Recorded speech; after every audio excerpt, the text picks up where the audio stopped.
Muito boa noite, Pastor Genivaldo. Vou gravar aqui o vídeo de número 108, cujo título é Caos. E busquei definição para essa palavra, encontrei uma que achei interessante, que é uma das leis mais importantes do universo, presente na essência de quase tudo o que nos cerca. A ideia central da teoria do caos é que uma pequenina mudança no início de um evento qualquer pode trazer consequências enormes e absolutamente desconhecidas para o futuro. A outra está lá nos dicionários, que significa confusão dos elementos, desordem e perturbação, e se diz do mundo quando foi criado que ele estava sob caos, um caos muito grande, essa desestruturação, essa desordem toda que era o universo, e o Senhor pôs em ordem, que sabemos que a criação não tem uma data, não se pode prever, o que está lá em Gênesis: a princípio criou Deus os céus e a terra era sem forma e vazia, portanto um caos. E logicamente eu trago a palavra para contextualizar com a nossa situação. Antes, porém, eu quero considerar um texto que está sempre diante de mim, que é o Salmo de número 11, versículo 3, mas pela importância e pela relação que há logo no primeiro verso, eu quero considerar também o que diz o seguinte: no Senhor confio. Como dizeis a minha alma, fugi para a vossa montanha como pássaro, pois eis que os ímpios armam o arco, põem as flechas na corda, para com elas atirarem às escuras aos retos de coração. E o verso 3, eu gosto muito da tradução de Almeida Corrigida, que diz o seguinte: já os fundamentos se transtornam, o que pode fazer o justo? Pois bem, quando eu leio o verso primeiro, eu me lembro de muitas coisas que permeiam a vida cristã nos nossos dias, que sempre que a gente se manifesta, tenta falar alguma coisa, há aqueles que dizem: não podemos, vamos orar, é melhor a gente orar pelo Estado, pelo governo, pelos reis e tal, porque a Bíblia manda. E de fato a Bíblia manda, devemos mesmo orar, porque na oração a gente busca a paz diretamente da parte de Deus. Isso é importante. Mas eu já disse em algumas ocasiões que em momento algum a Bíblia ela impede a manifestação da cidadania. Em tempo algum. Paulo usou a cidadania para dirigir-se para Roma e ser julgado pelo imperador romano, o exercício da cidadania dele. Pois bem, no mundo em que vivemos hoje, eu me lembro da minha vida de estudante, o professor manda comprar livros, muitas vezes a gente nem sabe para que compra, e eu na época, a pedido, comprei os textos de Karl Marx, de Engels. Um pouco mais recente, por curiosidade, eu comprei o Capital de Karl Marx, li os textos, até porque tinha que fazer trabalho para a faculdade, faz muitos anos isso. E é uma teoria muito bonita, na verdade. A teoria marxista, na letra, ela é muito bonita, muito criativa. Só que a gente sabe que, em relação a este mundo, nada funciona na teoria, precisa funcionar na prática. E aí eu me reporto a 1964, 63, muito antes, é claro, a Revolução Bolchevista aconteceu no século passado, 1800 e qualquer coisa, chegando a 1900, quando os czares foram depostos. O czar foi deposto do trono russo, e aí os governos de esquerda começaram a tomar conta do poder, prosperaram, criaram a Grande Rússia, a União das Repúblicas Socialistas Soviéticas, e esse estabelecimento de coisas criou um verdadeiro frisson, o comunismo. Por outro lado, o temor, porque havia sempre aquela ameaça do comunismo dominar o mundo inteiro. Isso era uma coisa assim.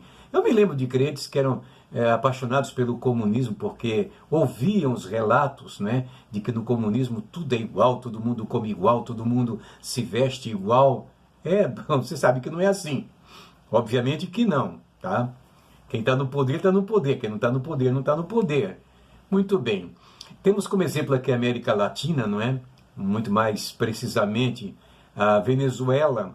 Hoje recebemos tantos venezuelanos, o Brasil, pelo governo Dilma, e também Lula e Dilma mandaram muito dinheiro, emprestaram muitos recursos aí para a Venezuela. Hoje estão eles correndo para cá, fugindo da fome, porque não tem o que comer. O caos tomou conta da Venezuela. Bom, mais tarde se desfez aquela linha, aquele relacionamento na Europa Oriental, se desfez aquela comunidade comunista, não é? E hoje conhecemos a Rússia como está aí, muito mais precisamente quando se realizou lá o Campeonato Mundial de Futebol, deu para perceber que as coisas se modernizaram bastante. A Rússia avança para o capitalismo, a China avança para o capitalismo, a Coreia do Norte deu já uma guinada, já deu uma maneirada nos seus propósitos, porque sabe que não vai dar certo, mas mantém o determinado poder absoluto sobre a nação. Muito bem. Aqui no Brasil, nós tivemos um período de governo petista, não podemos negar. Claro que a explicação está em que havia um abundante recurso, a economia em ordem, e o governo investiu nos pobres, na Minha Casa Minha Vida, nos programas sociais, porque para quem quer manter poder, é trazer os pobres para o seu lado. Em época de eleição, é batata. Ganha quem alimenta mais o pobre. Disso sabemos. Muito bem. Agora passou-se um período desses governos, a corrupção foi descoberta, levantou-se o tapete e se verificou que o Brasil estava praticamente falido, sem recursos econômicos para pagar suas contas, um Estado pesado, caríssimo, como está aí, cada vez mais caro, e a situação do brasileiro péssima, 14 milhões de desempregados, caos na economia, caos na política, caos em todas as áreas da vida. Uma coisa tremenda. Como resolver esses problemas? Claro que eu sempre sempre levo o meu pensamento sobre José quando governou a terra do Egito, sobre Esdras e Neemias quando vieram para restabelecer o reino de Israel quando voltaram do cativeiro de Babilônia. E a gente percebe que não pode existir um governo capaz de sustentar uma situação que seja menos desastrosa para o povo, que o povo se alimente, que o povo tenha dignidade de viver, do que um governo sob um homem que tenha temor de Deus. Principalmente isto, tem que ter temor de Deus. Estamos próximos aí às eleições e mais do que nunca precisamos pensar, exercer cidadania. Muitas vezes me criticam porque eu, como pastor, eu falo de política, escrevo sobre política. Eu não gostaria de misturar essas coisas, tentei criar uma página separada para falar desses assuntos de economia, de negócio, de política, que são áreas que eu gosto, aprecio, e tratar unicamente de defesa da fé na minha página principal do Facebook. Mas isso é praticamente impossível. Bem, e muitos criticam porque o pastor fala. Olha, querido, se eu não falar, sabe o que vai acontecer? O pessoal do outro lado fala. Ele fala que os filhos não têm que viver sob a tutela dos pais, tem que ter liberdade, que os filhos precisam aprender a ser livre, a escolher a sua própria sexualidade. O aborto está aí, buscam aprovação para arrancar do ventre materno uma criança que não teve culpa de nada em ser gerada. O caos está formado no Brasil e precisamos, obviamente, levar o povo a uma consciência de que precisamos de um governo que seja sensato, que tenha temor a Deus, que não seja egoísta, que não contribua, porque se esses que estavam lá não roubaram, mas escancararam as portas para que o Brasil sofresse a maior expoliação. O mundo inteiro sabe que o Brasil está mergulhado num mar de lama de corrupção, E esperamos em Deus que o próximo governo, segundo a graça do Senhor, ele tenha coragem de fortalecer a Lava Jato, para que ela cumpra com êxito a sua tarefa de investigar e de julgar, porque muita gente vai cair nessa história. Por isso que muitos têm medo, querem se proteger, querem se reeleger. Não reeleja ninguém desses velhos políticos que caminhavam, que, sabe, viviam dentro dos palácios em Brasília. Não reeleja, fuja deles. E, logicamente, eu não posso deixar de falar, porque eu já disse, escrevendo, que eu não morro de amores por Bolsonaro, não o vejo como um grande estadista, não é isto. Mas com ele tem muita gente competente, capaz, querendo, fazendo de tudo para que o nosso Brasil volte à normalidade, que a economia, sabe, flua de maneira livre, desimpedida, e que parem com essa corrupção, porque mesmo com a Lava Jato aí, volta e meia, estamos tendo conta de que em prefeituras, em outros estados, em algum lugar, alguém está levando dinheiro e chega, bilhões já foram arrancados.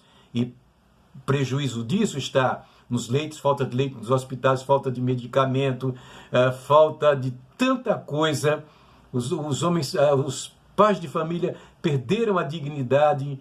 Os aposentados nem se fala, porque R$900, R$950, você não compra nem medicamento mais. Os medicamentos estão pela hora da morte. Tem medicamento que custa 400, 500, R$1.000. Ok? Então você que é evangélico, principalmente, não apoie partido que apoia aborto, essas outras ideologias da sexualidade, como estão propondo por aí. Deus nos guarde e conceda paz à nossa nação. Oremos e falemos a verdade, porque se nós não falarmos, eles invadirão as nossas escolas, levarão de rodo as nossas crianças e procurarão estabelecer essa ideologia no Brasil inteiro, em que tudo é de todos, somos de todos, homem, mulher, mulher com homem, e o que quiser fazer, não tem impedimento para isso. Mas a Bíblia tem que ser respeitada, ela é a palavra de Deus. Beijo a todos, Deus vos abençoe e vos guarde pela sua infinita misericórdia e a sua paz, que só Ele pode dar ao mundo em que nós estamos vivendo hoje. Que Jesus vem, não temos dúvida nenhuma, mas não preciso ver o Brasil ser empurrado na lama por conta da incompetência, da irresponsabilidade de governantes. Deus vos abençoe em Cristo. Grande abraço.